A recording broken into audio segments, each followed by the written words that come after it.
chers internautes, vous êtes toujours scotchés à nous suivre. Aujourd'hui, c'est pour un nouveau numéro. L'actualité en République démocratique du Congo, ça laisse à désirer. Plusieurs questions ont été au menu de l'actualité congolaise. Aujourd'hui, nous sommes pas seuls, nous sommes dans votre plateau habituel que vous avez toujours été nombreux à suivre. Restez toujours branchés sur Média Plus. En nous faisant confiance, on ne vous trahira pas. Aujourd'hui, ce matin, nous avons à notre côté une invitée surprise. C'est une première fois pour lui de venir dans notre émission en direct de Média Plus. Il est là, il s'appelle Jacques Bokongo. C'est un chercheur. Il émet beaucoup des avis en politique. Il est là, il va... Bokongo, bonjour. Bonjour. Vous allez bien? Ouais, je vais bien, merci. Eh bien, il y a plusieurs sujets aujourd'hui. L'actualité fait débat. On a vu comment est-ce que la déchéance de la pétition de Jean-Jacques Mamba a abouti. Aujourd'hui, à l'heure actuelle, M. Kabound a été déchu. Quelles sont vos impressions? Est-ce que vous avez un sentiment de remords? Qu'est-ce que vous avez analysé, constaté par rapport à cette motion de déchéance qui a abouti par le déchu de Jean-Marc Kabound? Connaissant la sphère politique congolaise, je ne suis pas surpris de voir Jean-Marc Kabound quitter les perchoirs de l'Assemblée nationale congolaise. Parce que la pétition a été initiée, bien sûr, par un député de l'opposition, en l'occurrence l'honorable Jean-Jacques Mamba, qui est d'ailleurs aux arrêts, bien que libéré plus tard. Les FCC, puisque le FCC, la plateforme électorale qui est sous le leadership de l'ancien président Joseph Kabila, avait soutenu cette motion et notamment cette pétition exigeant la déchéance de Jean-Marc Kabound.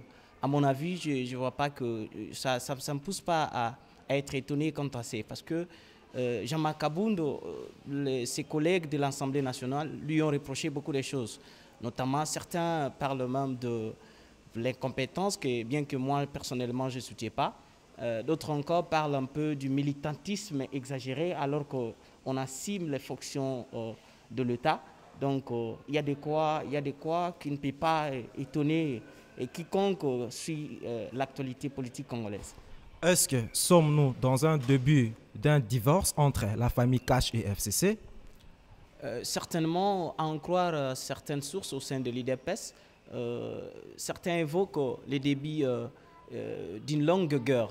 Mais quant à moi, comme analyste politique, je ne vois pas si réellement cette guerre qu'ils sont en train d'annoncer pourra même profiter à l'IDPS, surtout qu'ils sont minoritaires dans les institutions, notamment à l'Assemblée nationale, qui est entre les mains du FCC. Je ne vois pas si réellement, si c'est lancé dans cette guerre, je ne vois pas s'ils vont même gagner une seule bataille. Vous savez, chers internautes, cette émission n'est pas seulement en termes analytiques, mais aussi pédagogiques. Nous allons un peu entrer dans ce qui est la pédagogie. Dans la forme et dans le fond de la légalité, est-ce que ces motions-là avaient raison d'être? Est-ce qu'il y a eu entachement des irrégularités par rapport au processus de cette déchéance? Quelles sont vos impressions par rapport au fond et à la forme de la légalité de cette motion de déchéance? Ah oui, certainement, puisque vous parlez d'un volet pédagogique, moi, contrairement à ceux qui pensent que la motion n'a pas respecté les normes ou bien la réglementation prévue au sein de l'Assemblée nationale, moi, je m'inscris en faux. Parce que selon les règlements de l'Assemblée nationale, sauf que l'article m'est fouillé en mémoire, il est dit qu'une motion qui requiert les 1/10 de l'Assemblée nationale, elle est d'abord une pétition qui requiert les 1/10 de l'Assemblée nationale, elle est recevable au sein du bureau. Bien qu'on ait déploré certaines irrégularités parce qu'on a accusé les députés pétitionneurs d'avoir commis une infraction de faux en écriture, les enquêtes se poursuivent. Mais d'ailleurs, il y a une commission PAEJ et un comité des sages au sein de l'Assemblée nationale qui a statué sur l'affaire et qui nous a fait un compte rendu disant que la motion avait bel et bien respecté les normes édictées par les règlements d'ordre intérieur de l'Assemblée nationale. Et puisqu'on doit encore rafraîchir la mémoire de ceux qui nous suivent, moi je pense que l'état de droit que nous voulons, nous devons aussi supporter les bicéphalismes de cet état de droit. Donc il a par moments, comme d'aucuns le disent, des tranchants. Donc vous pensez que nous sommes en train de nous conduire dans une dictature? Parce que vous parlez de la démocratie, vous parlez à ce que le pouvoir soit décentralisé, qu'il y ait séparation du pouvoir. Vous supposez, vous avez des intentions apparemment que nous sommes en train de nous conduire dans une dictature. Apparemment, si je suis en train de vous prendre à mot. Bon, pas forcément. S'il faut parler de la dictature, je dirais c'est une bonne dictature parce qu'en démocratie, on dit la démocratie, c'est la dictature de la majorité. Donc, on a intérêt à se courber devant cette décision. Si réellement ça a reflété les prescrits de la loi, notamment le règlement d'ordre qui édicte les principes au sein de l'Assemblée nationale congolaise. Monsieur Jacques Bokungu, analyste politique, nous avons vu Jean-Jacques Mamba a été arrêté de manière brusque. Certains même ont parlé d'une arrestation arbitraire et aujourd'hui il est relaxé par l'intervention de l'Assemblée nationale. Vous pouvez dire quoi par rapport à cette arrestation brusque? On a d'ailleurs vu Jean-Jacques Mamba en train de plaider sa cause en culotte, ce qui a choqué l'opinion nationale. Oui, certainement, comme toute personne, moi aussi, je condamne cet état des choses parce que sans préjudice aux articles de la Constitution de la République démocratique du Congo, notamment dans l'article 97, 99, il est dit que les députés nationaux ne peuvent être arrêtés, surtout en période de section ordinaire, que sur autorisation de l'Assemblée nationale. Monsieur Jacques, certains parlent de flagrance. Y a-t-il eu flagrance? Flagrance aussi fait l'exception dans la poursuite. Ça, je sais, on parle de flagrance. Il y a une flagrance, il y a d'abord, en droit, on parle de deux flagrances. La flagrance lors de la commission des faits ou bien la flagrance par nature. Alors, s'il faut examiner toute cette nature de l'affaire, on va conclure qu'il n'y a en aucune façon il y a eu flagrance. Donc, les faits restent à être prouvés par le juge qui va mener des enquêtes et qui va nous dire la vérité sur réellement l'honorable Jean-Jacques Mamba. On lui reprocherait les faux en écriture comme ce député est en train de prétendre. Mais alors, s'il faut croire au comité mis en place par l'Assemblée nationale qu'ils appellent comité des sages qui a statué sur les faits, et les résultats, ils ont dit qu'il y a même des députés qui sont prêts à témoigner devant n'importe quelle institution que l'honorable, dont le nom m'échappe d'ailleurs, avait bel et bien signé. Il y a je rappelle, il s'agit de l'honorable Simon Pianatumba. Il est du cash. Voilà, je vois. Simon. Est-ce qu'il n'était pas en train de soutenir ou encore de réfuter la déchéance de son membre? Parce que nous le savons tous avec les internautes que Jean-Marc Kabound est issu de la famille, de la mouvance de l'IDPS qui appartient au cash. Quand on voit M. Simon Tumba en train d'intervenir pour mettre en accusation Jean-Jacques Mamba, est-ce que ce n'est pas une force de retour pour contraindre à cette pétition où il s'agit également d'autres choses? Moi aussi, j'ai fait cette lecture. Je vois comme si l'homme a été sollicité comme un garçon de course pour intervenir afin que cette motion ait des irrégularités. Et surtout si on voit la promptitude ou bien la proportion avec laquelle même l'arrestation se fait, la façon dont on l'a ramené l'honorable Jean-Jacques Mamba devant les juges. Donc tout porte à croire qu'il y a eu une mémoire, il y a eu une instrumentalisation de la justice, il y a eu une caporalisation de la justice, chose que nous avions décriée depuis des décennies dans ce pays et nous ne voulons pas que ça revienne. Surtout qu'on est en train de nous chanter en toute occasion des temps et des lieux de l'état des droits. Alors l'état des droits demande aussi le respect de certains principes basiques des textes légaux qui régissent notre État. Voilà, chers internautes, M. Jacques Bokungu, analyste politique, il est là très fort, il est en train de s'expliciter avec un langage très fort.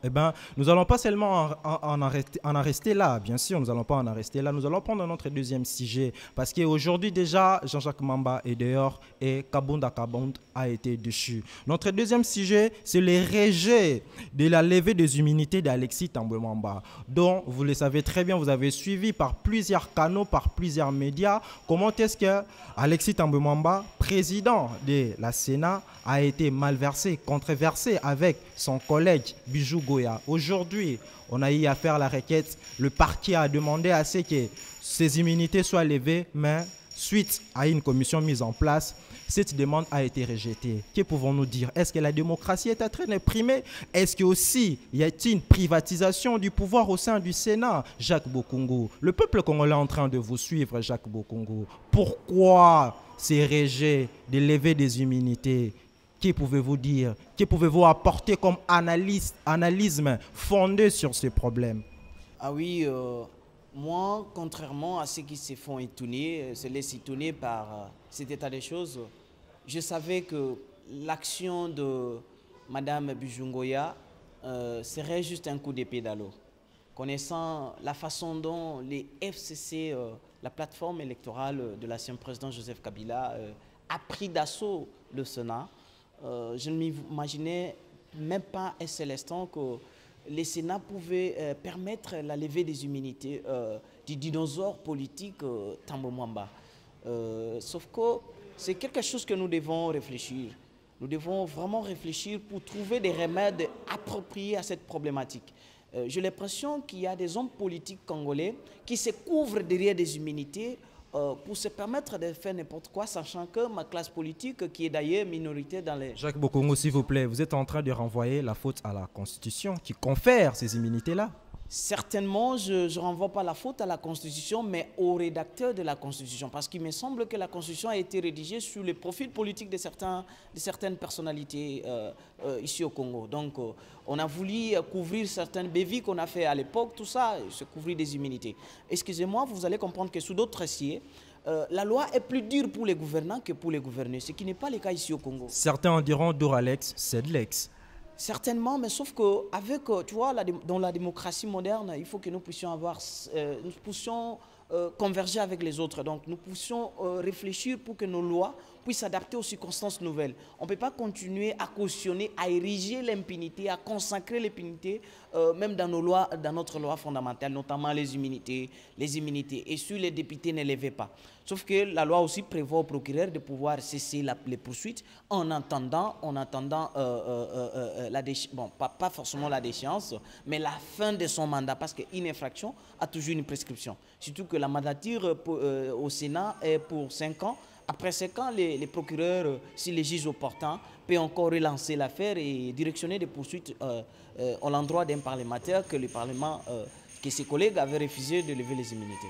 Jacques Bokongo, notre émission est bilingue. Il y a aussi les internautes qui s'expriment en lingala qui sont en train de vous suivre. Okoki koyebisa bango nini na oyo etali continuité à demande wana ya requête ya parquet pour na lever ya ba immunité pouvoir oyo Mburamatari yazali kopesa na président ya Sénat étant que parlementaire parce que azali pe na kati ya parlement oyo ezali divisé en 2 chambres. Okoki koloba nini est-ce que parquet asuki maele ya parquet suki mama Bijugo ya akolaver honneur na yete parce qu'il s'agit de son honneur suite nango ekozala ndenge nini moi kona lingala moi le côté ya lingala ekosala pe bien pona likambo ya lever ya ba immunité ya mokonzi ya Sénat ndeko Tambo Mwamba pona ngai namoni que mama Bijungo ya abeti coup d'épée na mai monene et kozala vraiment na blessure moko te parce que koyeba kaka ndenge Sénat wana eza c'est difficile que ba collègue na honorable Tambo Mwamba ba permettre que ba kangai na justice. En tout cas, c'est moins difficile. Pour nangai nazali ko suggérer donc nazali ko proposer que to réviser to bongo la constitution wana mobeko likonzi ya mboka ba ko luka ndenge nini bako ko sala ke mutu nyonso oyo asali mabe à répondre nango liboso ya bazuzi. Na esika te babatela bango na mwa ba mibeko misusu oyo eza malamu te pona démocratie surtout na état oyo eza ya droit parce que toyebi ndenge nini mibeko wana esalamaki eza parce que balobaka mobeko il faut ezala na katikati ezala te eza na mwa pasha moko ezo protéger ba gouvernant au détriment ya ba gouverner. Eh bien voilà, chers internautes, mboka ya Congo il faut appartenir na ba Congolais. Makila oyo ya mboka oyo bato ebele basopi makila na bango po tozala lelo oyo tozali. Simon Kimbangu akufi pona mabele oyo, Anuarite Kimpavita akufi pona mabele oyo. Moto moko te akoki kozala baleine, akoki kozala éléphant, a gangréné pouvoir mobimba ya peuple congolais oyo tozali plus de 80 millions. Donc ezali pasi na motema. Tozoko continuer na ndeko na biso Jacques Bokongo na ba analyse na ye. Et nous allons maintenant prendre, parce que notre émission a caractère bilingue, nous allons prendre notre 3e sujet qui est la mort soudaine du coup La mort inopinée du juge président instructeur du dossier 100 jours de chef de l'État où nous avons vu M. Vital Kamerhe comparaître à la barre, également M. Sami Jamal qui est le propriétaire de la société Samibo et Ousmane SRL. M. Jacques Bokongo, la mort inopinée, du coup, d'un clap, le juge président nous a quittés. Que pouvez-vous dire? Franchement, d'entrée de jeu, je m'en vais incliner devant sa mémoire parce que le juge qui vient de nous quitter nous donnait déjà l'impression d'une personne qui est déterminée à servir la République. À servir la République, la façon dont il a modéré les débats, l'instruction, ça donnait déjà les velléités d'une certaine impartialité dans son fond interne. Nous savons déplorer cela. Nous ne savons pas, parce que j'ai suivi les proches sur les réseaux sociaux et notamment sur certains médias de la place.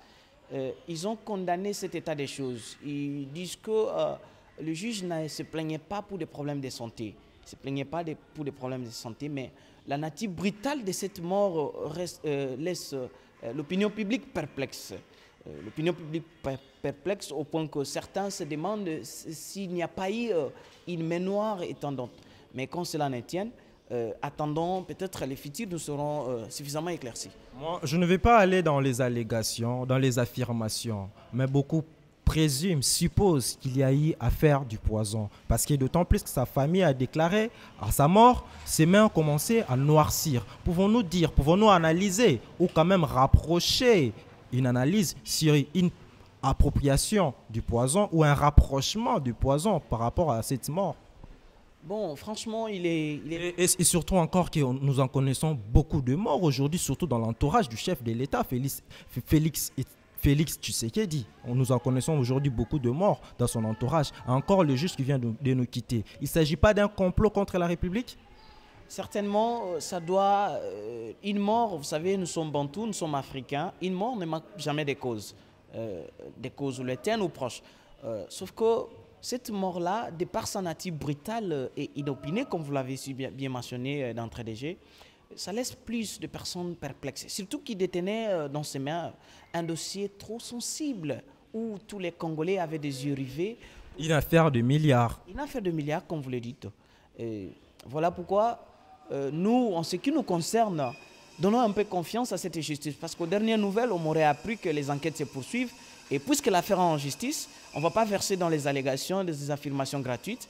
On laisse d'abord la justice faire son travail parce qu'on dit qu'il y aura probablement une autopsie. Les procureurs se saisissent du dossier.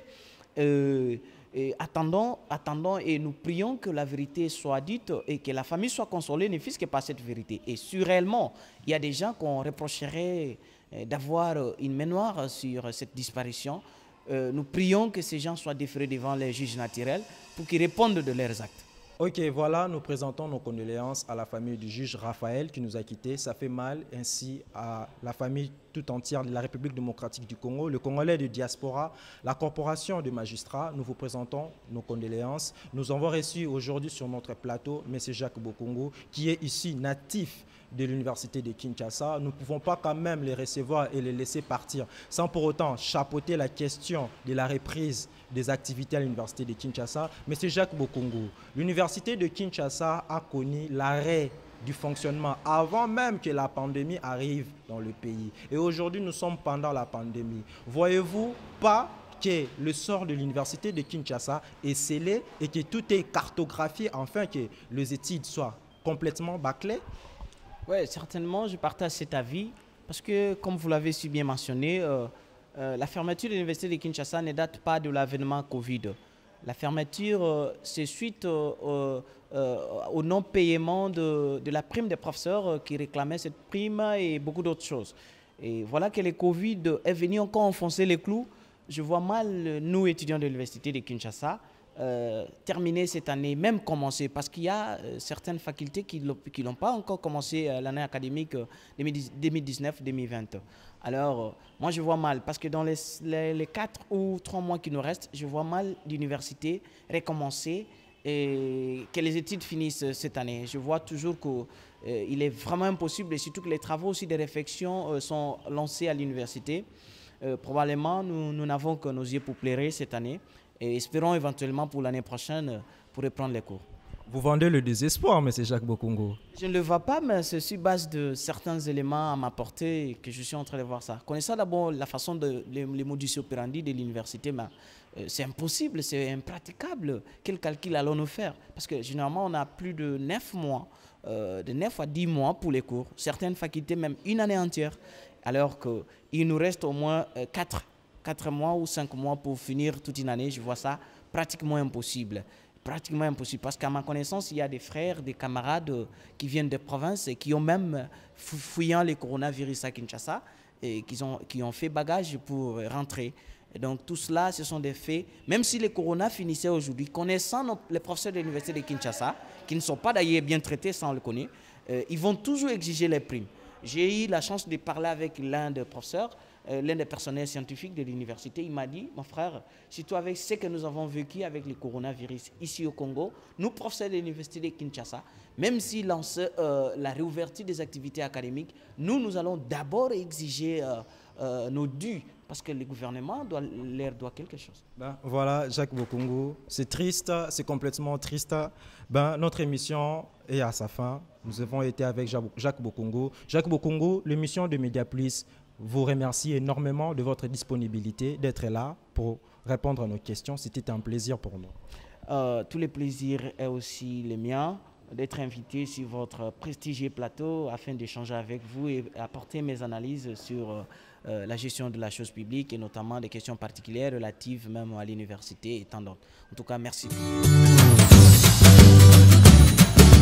Et bien voilà, chers internautes, c'était essoufflant avec le langage brillant de notre invité. Vous avez sans doute remarqué, Jacques Bokongo ne garde pas sa langue en poche. C'est par ici que notre émission a pris fin. Nous saluons notre équipe technique. Là, je vois Jason Bolimo, je vois tous les membres qui sont derrière. Nous saluons aussi Papa Sylvain, le coordonnateur, le boss. Nous saluons aussi notre cordon Alain qui nous a toujours fait confiance. Mediaplus, c'est une force. Mediaplus, la chaîne panafricaine. Mediaplus, c'est le rêve congolais. Moi, Chatrakité Lobolisomi, toujours content, je serai là, scotché pour vous servir, car j'ai le sacerdoce de vous rendre heureux. Ne manquez jamais nos numéros, soyez toujours branchés.